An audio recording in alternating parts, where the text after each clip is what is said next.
I landed 5 job interviews in 2 weeks in what I feel like is probably the toughest job market I've ever experienced in my 23 years in technology, as well as over the course of having 16 jobs in tech. And so you would think that after all that experience, I would have mastered the art of resumes, which is the simplest, most obvious aspect of the job search. But actually, you'd be wrong. I've made some pretty critical mistakes in my resume as well. So in this video, I'm going to go through what those mistakes were and how I corrected them. And these simple mistakes could actually be holding you back in your job search as well. I actually wasted probably a good 2 weeks after being laid off, not really knowing what I wanted to do, how I wanted to start my job search. And then I probably wasted another, 2, 3, I don't know, maybe even 4 weeks searching for what ended up being the wrong types of jobs for me.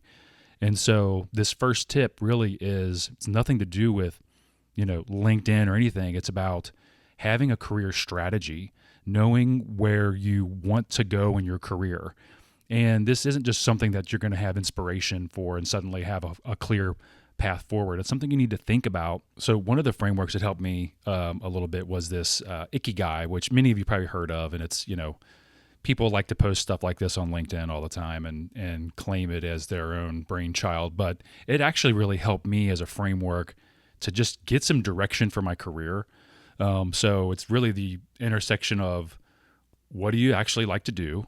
What are you good at? Because those two things aren't always the same. What does the world need? And I kind of lump that in with what can you be paid for? So the intersection of these things, if you can kind of live in that space, you're likely to have a high level of satisfaction in your life. So the same thing with your career. When you're looking at the jobs that you're going to pursue, when you're starting your job search, before you even start clicking apply or start networking, figure out what this is, because this is what will give you that energy that you're going to bring to your social media posts, bring to your recruiter screens. You're going to bring that energy to your job search.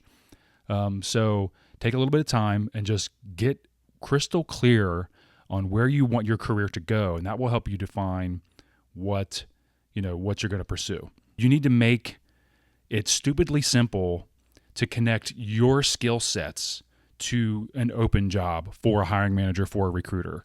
So what you need to really align that what you're good at piece, possibly over just what you happen to love. So once you have that career strategy kind of in your mind, pretty clear vision, what is the actual role name that you're wanting to go for, wanting to pursue in your next job, now is a good time to go and update your resume. I recommend the strategy first because then you don't have to make these multiple iterations and keep tweaking your resume endlessly. So what I want to do here is show you, this is my first resume that I started to send out for senior software engineer positions. And I want to kind of show you some of the mistakes I made with this first resume. And right off the bat, if I'm a hiring manager and I'm looking for you're coming to me as a senior software engineer, let's say full stack, you're React on the front end and AWS, and you've led projects and stuff. Nothing in the first top third of this jumps out at me. I can't tell, are you first of all, what is software engineering leader? What does that even mean? It's not actually a job title in a company. So I don't know, what was I like a manager before? What was that? And then there's nowhere kind of that jumps out, what is my core tech stack? If you're an engineer in particular, the tech stacks that you work with, that you're most familiar with, it's important to put those front and center. They're not on here. Really, that's easy to see. I got to get down into the experience and I start to see, okay, there's some React, there's some AWS. The other kind of issue with this is, what is this statement here? There's a human at the other end of every line of code. That was me thinking I was being artsy and poetic. But your resume really isn't the time to do that. You really want to make it stupidly clear, what you are, what your role is. The summary, now it's good that I had a summary. You want a summary at the top, but it's really long. If I'm hiring a senior software engineer, it's kind of there's some red flags. There's an obvious detour in my engineering experience. So I'm trying to address the fact that I've kind of had coach and leader roles, and then I had engineer roles, and I'm trying to reconcile that in the resume. So mine may be a little bit different than yours, but it's 3 paragraphs. It takes up a good chunk of the page here. And remember, you have 7 to 10 seconds of human eyes on this. So you really need to look at this from a hiring manager's perspective. If they've got 50 resumes on their desk and they're thumbing through them, you got to connect the dots for them. That's actually your job with the resume.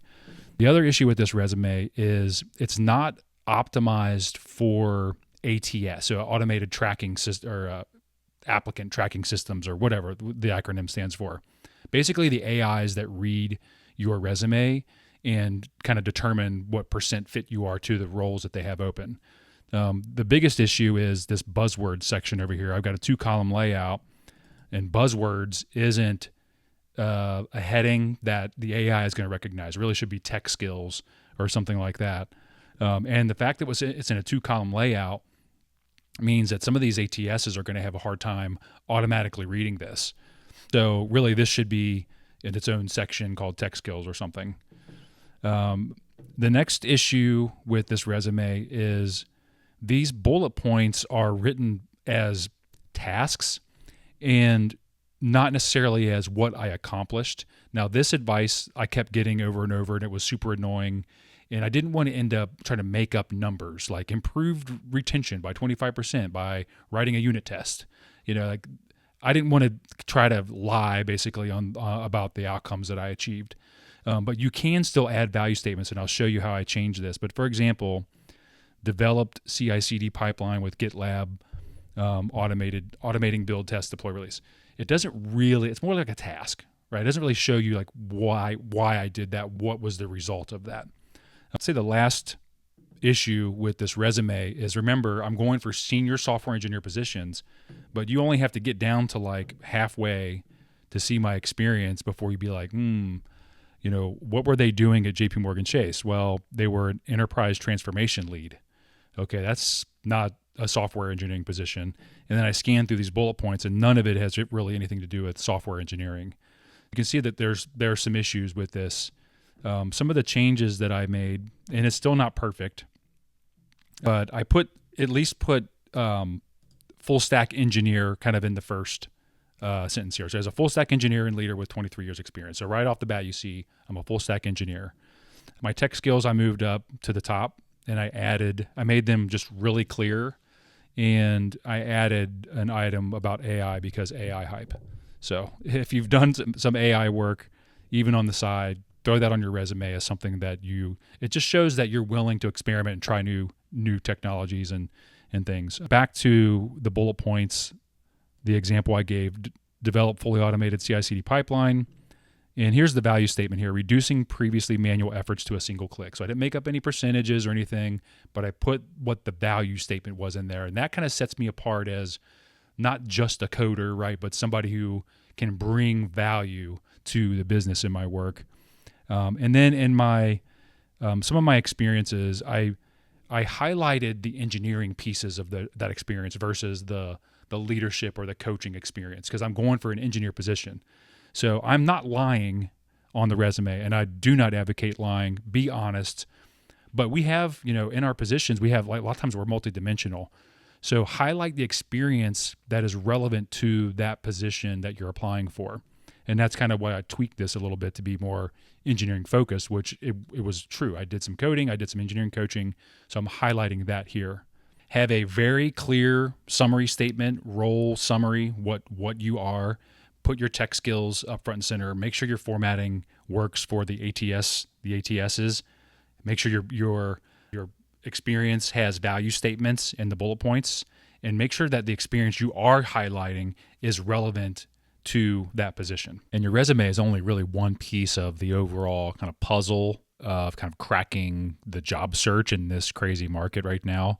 So if you click this video here, wherever YouTube decides to put it, is my full job guide, how I actually landed 5 interviews in 2 weeks, resume plus my LinkedIn profile, my networking strategy, and all of the tips and things that I've learned over 23 years of doing this.